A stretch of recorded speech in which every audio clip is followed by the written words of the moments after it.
Para aquellos que quieren mejorar su vida devocional, para los que necesitan ayuda espiritual, para todos los que desean un contacto diario con Dios, presentamos Radio Amanecer en Estudio, un alimento espiritual para tu alma. Con nosotros, el conductor de esta entrega, Pastor Juan Francisco Scroggins. Estamos con ustedes en nuestra entrega de Radio Amanecer en Estudio. Quisiera aprovechar el momento para agradecer oficialmente a los pastores Mario Rondón y el pastor Joel Fernández, quienes estuvieron con nosotros el trimestre pasado desarrollando una importantísima lección sobre mayordomía cristiana. Muy buena en la impresión de este país y el mundo en sentido general en las presentaciones de estas lecciones, y los comentarios que nos llegaron de diferentes partes es que estas lecciones pues le ayudaron a ser mejores mayordomos. Así es que Pastor Joel Fernández, Pastor Mario Rondón, muchas bendiciones, muchísimas gracias a nombre de la radio y del mío propio. Que el Dios Todopoderoso continúe siendo con ustedes desarrollando ese ministerio tan importante en el área de mayordomía y donde quiera que le toque trabajar. Muchas bendiciones. Iniciamos un trimestre más, estaremos abordando un tema de mucho interés. 3 mensajes cósmicos es el tema que estaremos desarrollando durante toda esta semana, y al escuchar 3 mensajes cósmicos ya sabemos o podemos relacionarlo con el mensaje de los 3 ángeles del libro de Apocalipsis. Precisamente este libro de revelación de Apocalipsis tendrá las pautas a seguir para las lecciones que estaremos desarrollando durante todo este trimestre. Y señores, tenemos el gran privilegio de tener como un hombre de Dios comentando estas lecciones al pastor Cristian Veras. Es muy conocido ya aquí en la radio por su participación en los temas de investigación, en los programas de investigación que realiza, y él es el actual director de mayordomía de la Asociación Central Dominicana, las oficinas de la Iglesia Adventista en el Distrito Nacional y San Cristóbal, y de verdad altamente privilegiados y agradecidos estamos en este día porque el pastor Cristian Veras estará con nosotros una vez más, ahora en ocasión de desarrollar un tema de tanto interés que tiene que ver con el libro de Apocalipsis y el mensaje de los 3 ángeles. Los 3 mensajes cósmicos es el tema general que estaremos abordando durante todo el trimestre. Y pastor Cristian Veras, de nuevo aquí, un alto privilegio y un honor tenerle. Bueno, pastor, para mí es una gran bendición poder estar una vez más en el aire con esta lección, con el estudio de la lección de escuela sabática, y también, por supuesto, con nuestros amigos que siempre nos motivan a seguir trabajando en la educación bíblica en cuanto a este tema, pastor. La gente siempre comenta, y qué bueno que Dios nos permite una vez más poder estar aquí. Gracias por la invitación. El privilegio es nuestro, de verdad se lo digo, es nuestro. Y siempre que se escucha su nombre para el desarrollo de alguna lección de escuela sabática, sabemos que el Espíritu Santo toca para que estas lecciones lleguen. Amén. Pastor, es nuestra costumbre pedir siempre la dirección de Dios en este estudio para que las ideas que fluyan, los comentarios, todo sea guiado por el poder del Espíritu Santo, y así los cientos y miles de oyentes que sintonizan nuestra emisora y en especial Radio Amanecer en Estudio puedan ser edificados. Quiero pedirle que por favor nos dirija en oración. Querido Padre Celestial, ahora rogamos encarecidamente que tu Espíritu Santo una vez más nos pueda dirigir y que prepare nuestros pensamientos para que puedan, oh Señor, ir en dirección a los deseos que tú tienes para que tu palabra pueda llegar a cada persona que nos escucha. Oramos en el nombre de Jesús. Amén. Amén. Amados amigos, la primera lección del trimestre, la lección número 1, lleva como título Jesús gana, Satanás pierde. El texto de la Biblia que estaremos memorizando durante la semana Apocalipsis capítulo 12, verso 17. Apocalipsis 12, 17. Entonces el dragón se airó contra la mujer y fue a combatir al resto de sus hijos, los que guardan los mandamientos de Dios y tienen el testimonio de Jesús. Ese es el pasaje de la Biblia que va a servirnos de fundamento durante toda esta semana. Y reiteramos el título de la lección, muy importante que podamos detenernos en él: Jesús gana, Satanás pierde. Pastor, sería importante que pueda ampliarnos un poquito sobre este título. Precisamente este es el énfasis del libro de Apocalipsis, la victoria del Cordero. La palabra Cordero aparece unas 27 veces en todo el libro de Apocalipsis, y una sola de esas 27 veces se refiere a la bestia que tiene apariencia de cordero, de Apocalipsis capítulo 13, versículo 11, pero todas las demás se refieren a Cristo, el Cordero de Dios que quita el pecado del mundo y que sobre todo venció sobre Satanás, sobre la muerte, sobre el pecado. De manera que el título de esta semana hace un merecido énfasis en que Jesús gana a Satanás en todas las batallas que han librado. Al nacer, el Herodes fue usado por el diablo para matar a Jesús, porque Satanás había tratado de entorpecer el plan de redención, la encarnación de Cristo, y entonces hizo que persiguiera a los niños de Belén para matarlos, dentro de los cuales estaba el Mesías. Pero Dios libró a Cristo. Luego, en el desierto, Satanás también hace su artimaña, y en las tentaciones le dice a Jesús que se lance del pináculo del templo. Satanás quería matar a Jesús, como él vino en forma humana, quería deshacerse de él y de su misión, y entonces en la cruz también intentó hacer lo mismo, y posteriormente apostó una legión de soldados, es decir, de 5 a 12,000 soldados, y entre ellos caballería, pero esos soldados no eran humanos, sino demonios. Y un centurión, o sea, un jefe de 100 soldados, algunos dicen de 80 a 100, en la tumba para que Cristo no resucitara. De manera que él intentó detener la victoria del Cordero, pero fue imposible, porque Cristo en todas sus batallas ha vencido a Satanás, el único enemigo que ha osado levantarse contra el gobierno divino, el único, pero nunca ha vencido en una sola batalla, y en el tema del gran conflicto nunca vencerá. El tema del libro de Apocalipsis presenta a Jesús, la revelación de Dios, del plan de salvación, y la figura central del libro de Apocalipsis es Jesucristo. Usted hacía mención de algunos términos ahí que fue luego puntualizando, como en el asunto de el Cordero, habló acerca del dragón, y en este caso la figura del Cordero es para referirse a nuestro Señor Jesucristo, como Juan lo señalara en una ocasión: he ahí el Cordero de Dios que quita el pecado del mundo. Juan 1:29, si no mal recuerdo. Y el dragón, ¿a qué se está refiriendo? Porque si hay algo que le preocupa al ser humano cuando está estudiando algún capítulo del libro de Apocalipsis o el libro de Apocalipsis en sentido general, son esos famosos esas famosas expresiones: el dragón, la bestia, que el cordero. Es simbólico el libro de Apocalipsis, tiene parte de simbolismo, tiene algo que es literal. ¿Y a qué se está refiriendo el libro de Apocalipsis cuando utiliza esos términos? La mujer, el dragón que se va a hacer guerra contra la mujer, y el cordero, como acabamos de mencionar. Sí. Bueno, realmente en el libro de Apocalipsis hay una simbología impresionante.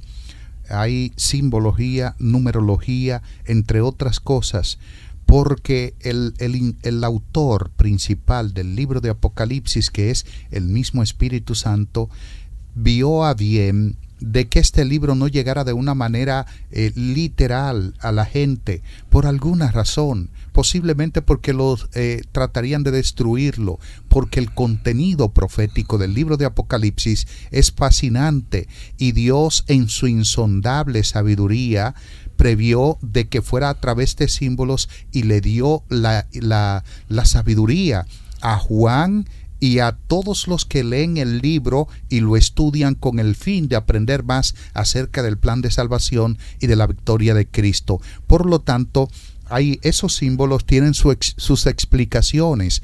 El dragón, por ejemplo, que es un símbolo de Satanás, también representa el espiritismo antiguo y moderno, entre otras cosas. Dragón era una figura metafórica y también lo que conocemos comúnmente, pastor, como mitología. Juan está utilizando algo de la época. Por ejemplo, nosotros sabemos que los egipcios tenían al Rahab y al Leviatán, y que eso era conocido no solo en Egipto, en Babilonia también, que habían monstruos marinos y mitologías que acompañaban la época. Juan utiliza el lenguaje natural, porque en la libertad que Dios le da al profeta para plasmar, para escribir, Juan recibe esa libertad y utiliza elementos del lenguaje de la época. Así que dragón representa a Satanás. En este caso, la bestia representa un sistema político religioso, y la mujer, noten que utiliza un artículo singular femenino. La mujer representa a una iglesia en particular. La mujer, en el contexto apocalíptico o escatológico, representa a dos iglesias. Representa la iglesia pura y la iglesia no pura o contaminada. Entonces, la mujer de Apocalipsis capítulo 12, que estaremos estudiando durante estos días, representa sí a la mujer pura, aquella que es vestida con el sol, que tiene la luna debajo de sus pies y una corona de 2 estrellas en su cabeza. Pastor, el libro de Daniel cierra sus comentarios como que se le puso un sello a ese libro. Y entonces, cuando nosotros vamos al libro de Apocalipsis, se le conoce como el libro de revelación. ¿Será acaso que hay algún tipo de relación entre el libro de Daniel, que estaba sellado, y este libro de Apocalipsis ahora que se llama Revelación? Los estudiantes o la escuela de interpretación historicista de manera marcada cree que el libro de Apocalipsis es la continuación del libro de Daniel, porque como usted está diciendo una pregunta magistral, cuando Dios le dice a Daniel, sella el libro porque es para el tiempo del fin. Sí. La palabra el tiempo del fin está hablando de una escatología, es decir, lo mismo para cuando termina el tiempo, cuando está por terminar el tiempo. De manera que esta palabra que utiliza en Apocalipsis, apocaliptus, significa revelar o destapar. ¿Y qué está destapando? La iglesia de manera particular interpreta de que lo que Apocalipsis está destapando es justo el sello que le puso al libro de Daniel. Daniel no comprendió sus escritos para su tiempo. ¿Por qué? Porque las cosas que él estaba recibiendo en visión nunca las había vivido. Pero ahora Juan sí ha vivido esas cosas, y entonces destapa ese sello. Algo importante es que unas 2 veces en el libro de Daniel aparece la palabra halak. Halak es revelar. Dios se revela. ¿Qué tanto se revela Dios? A través del espíritu de profecía, Dios se revela. Dios se revela. Y el espíritu de profecía es sinónimo también del Espíritu Santo. Eso lo dijo, por ejemplo, el mismo Faraón en Génesis 41:38, porque espíritu de profecía es la traducción aramea que utilizó Moisés en Génesis para decir que el Faraón le estaba diciendo a José que el espíritu de profecía estaba con él. cuando le dice, ¿a quién encontraremos? ¿Encontraremos a otro hombre como este en el cual está el Espíritu de Dios? La palabra que utiliza es espíritu de profecía. Luego aparece en Números capítulo 27 con una traducción aramea también, que está diciendo claramente Moisés, cuando Dios le dijo, toma a Josué, hijo de Nun, varón en el cual hay espíritu de profecía, y pondrás tu mano sobre él. Lo que Dios se revela. Ahora, ¿qué tanto se revela Dios? Es importante saber eso. Nunca, pastor, Dios se revela a ningún ser humano de un solo cantazo. Él va dando las verdades proféticas de manera progresiva. Entonces, a Daniel le dio una parte y a Juan, en el Apocalipsis, le da otra parte. La palabra Apocalipsis, que es Apocaliptus, revelar, es la misma que utiliza allá en el libro de Daniel, pero ahora en griego. Es un equivalente del término hebreo revelar que está utilizando Juan. Si Apocalipsis hubiese sido escrito en arameo o en hebreo, hubiese utilizado la misma palabra a la que aparece en el libro de Daniel. Interesante la declaración y el aclarando.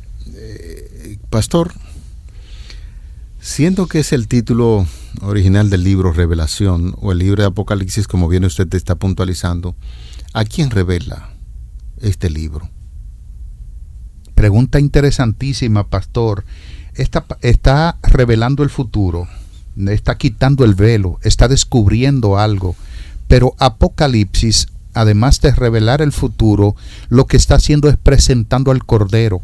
Y es bueno que se sepa que el libro de Apocalipsis se basa en visiones, pastor. Representando al Cordero, vamos a decir siempre a Jesucristo. Bueno, el mismo Juan, pero ahora en su Evangelio, el capítulo 1, versículo 29, que usted citó anteriormente, dice que Cristo es el Cordero de Dios que quita el pecado del mundo. Perfecto, continúe. Y está hablando en ese término metafórico por la figura del santuario, de que el animal que se sacrificaba, ese cordero inocente, representaba la expiación o el perdón de los pecadores. Y Cristo ahora no es un cordero literal, pero sí es la ofrenda que se hizo sacrificio para que nosotros podamos encontrar el perdón de nuestros pecados. Juan lo está presentando, así que él desea representar a Cristo a través de esa figura, y el Cordero aparece en el libro de Apocalipsis de una forma dramática y de una forma impresionante. ¿Por qué? Porque sencillamente el libro de Apocalipsis lo que trata es de la victoria del Cordero. Nada más. El tema del libro de Apocalipsis es que Cristo vence sobre Satanás, sobre la muerte, sobre el pecado, y que los 4 dones perdidos al principio de la creación, que el hombre cuando pecó perdió, Cristo en el libro de Apocalipsis los recupera y se los devuelve a la humanidad. En esta parte introductoria nos estamos moviendo entre el versículo a memorizar, que es como dice el texto Apocalipsis 12:7. Hemos hablado sobre el dragón se aira contra la mujer, ya determinamos que es la iglesia de Dios, y hay un combate con el resto de los hijos de esta mujer, los que guardan los mandamientos de Dios y tienen el testimonio de Jesús. Pastor, sería importante aclarar esto. Ya sabemos que el dragón se aira contra la iglesia, que usted acaba de informarnos es la mujer. Y entonces, ¿cuáles son los descendientes de esta mujer a los cuales Satanás hace guerra a sus hijos, que son aquellos que guardan los mandamientos de Dios y tienen el testimonio de Jesús? Apocalipsis 12:17 los utiliza como aquellos que guardan los mandamientos de Dios y que tienen el testimonio de Jesucristo. Hay una palabra que usa el 12:17, se llama loipos, es remanente. El remanente es lo que queda. Pero no solo lo que queda, es utilizado de varias formas en la Biblia, y ya lo vamos a ver durante la semana, pero no solo lo que queda en una situación, pudiera decirse, de crisis espiritual. Los que quedan de pie, sirviendo a Dios, es el remanente. Estos son los hijos de la mujer, es decir, los descendientes de la iglesia. Una iglesia contaminada, y que se sepa a modo de introducción que la mujer de Apocalipsis 17 es la misma mujer de Apocalipsis 12. Por eso Juan se asombra cuando la ve. Y luego dice, lo marca pastor y estimados amigos, de una manera muy peculiar, cuando dice, me asombré. Y luego dice, me asombré mucho. Porque él está viendo que esta mujer que está ahora con joyas y perlas y adornada con toda suerte de cosas, es la misma mujer que estaba bien vestida en el capítulo 12 y que era una mujer pura, representando a la iglesia en su mejor momento espiritual, pero que ahora abandonó ese momento espiritual y está en apostasía. Por lo tanto, los hijos de la mujer de Apocalipsis 12 son los que guardan los mandamientos de Dios y tienen el testimonio de Jesucristo, y los hijos de la mujer de Apocalipsis 17 son los que siguen a aquellos que obvian y que persiguen a los mandamientos de Dios. Este combatir de Apocalipsis 12, 17, ¿a qué se está refiriendo? Está combatiendo primero a la mujer y también a los descendientes de la mujer. Sí. ¿A qué se está refiriendo esto? De una forma literal, está hablando de persecuciones. Y de una forma espiritual también persecuciones, pero en el ámbito doctrinal. Sí. Todos nosotros sabemos, estimado pastor y amigos, que antes del 538, el cristianismo, la iglesia universal, estaba dividida por obispos. Había obispos en diferentes regiones. Por ejemplo, en África estaba Agustín, Orígenes estaba en Asia, y así por el estilo. Pero había un obispo en Roma, que era el jefe de la iglesia romana occidental, y entonces el emperador Justiniano, en ese momento que se hace cristiano, coloca a Virgilio I como cabeza, o más bien inicia en él, pero colocó al obispo de Roma como cabeza de todas las iglesias cristianas, y es ahí donde Roma llega a dominar eclesiásticamente todo lo que se conoce como la iglesia universal. De ahí es que inicia una persecución tenaz para los cristianos. O te haces católico o te mueres. Sí. Y esa persecución persiste por 1260 años. Mucho tiempo. Bastante. Como dice la profecía bíblica. Más de 150 millones de personas perdieron sus vidas en nombre de la religión. Y de ahí es que entonces el texto habla de que la mujer fue perseguida, es decir, la iglesia pura fue perseguida. ¿Por qué? Porque no quiso transigir a los mandamientos de Dios. Eso es cierto. Hay muchos detalles, estamos viendo así a vuelo de pájaro este texto de la Biblia, pero durante la semana estaremos martillando con los diferentes temas que tenemos para esta semana. Hay algunos minutos ahí que quisiera emplear, pastor, para volver de nuevo a lo que es el título de la lección de esta semana: Jesús gana, Satanás pierde. ¿Cuándo se inicia esta guerra? Porque hemos oído siempre que en el cielo hubo una batalla, Miguel lidiaba, bueno, esa declaración está en el libro de Apocalipsis, y ahora vemos que Jesús gana y Satanás pierde. ¿Será acaso que desde siempre en el conocimiento que tenemos en términos bíblicos ha habido una batalla entre Jesús, podríamos decirlo así, antes de su encarnación, y entonces después de su encarnación esa batalla que se inicia en el cielo siguió en la tierra, pero llega un momento que se establece que Jesús gana? ¿Será acaso ya que Jesús ganó? ¿O se está hablando también, podría incluir alguna victoria futura? Sí, interesante pregunta, así es. Lo cierto es que el inicio del gran conflicto, o el gran conflicto, es lineal, pastor. O sea, tiene un comienzo y tiene un final. Un final. Cristo es espiral. Y hubo un momento en la eternidad pasada donde no existía conflicto, todo estaba en armonía. Pero inicia en el cielo con el ser más exuberante después de la deidad, llamado Lucifer. Dios lo creó. El día en que fue creado le puso un arpa en la mano porque él era el jefe del coro celestial, del coro angelical. Y entonces este hombre o este ser se llenó de orgullo. ¿Cómo nació?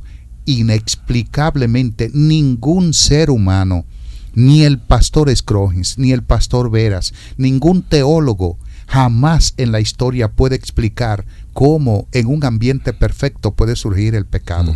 Nadie. Y déjenme decirles algo más. En cuanto al pecado y la salvación, nosotros no sabemos. Tenemos simplemente una idea.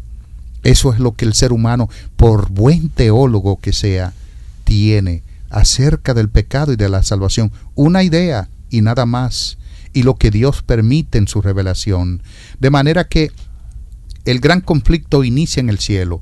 Un ser creado que quiso ser como el Creador, que utiliza o vagamente deja su mente extasiada a la imaginación de ser superior, de ocupar el lugar de Dios, y de que Él y Jesús, que es creador, llegarán a ser iguales. En Apocalipsis 13:8 dice que el Cordero se inmoló desde antes de la fundación del mundo. No fue que Cristo murió antes de la fundación del mundo, no. Es que el plan fue concebido. Fue que en la omnisciencia divina Dios previó que esto iba a pasar. Pero como Él no crea robots, Él permitió que pasara. ¿Por qué lo permitió, pastor? Porque el pecado en el plan original de Dios es como una coma en un párrafo. Cuando usted está en una computadora y suprime la coma del párrafo, este párrafo continúa como si nunca hubo pausas. Y así mismo será el pecado en el plan original de Dios. Él lo suprimirá, pero previó, y fue la propia vida de Dios.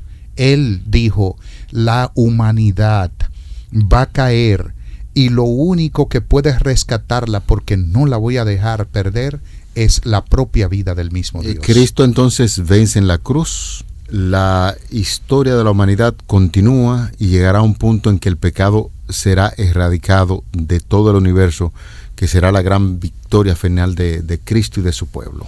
Eso es así. El pecado jamás existirá, pero no los vestigios de él.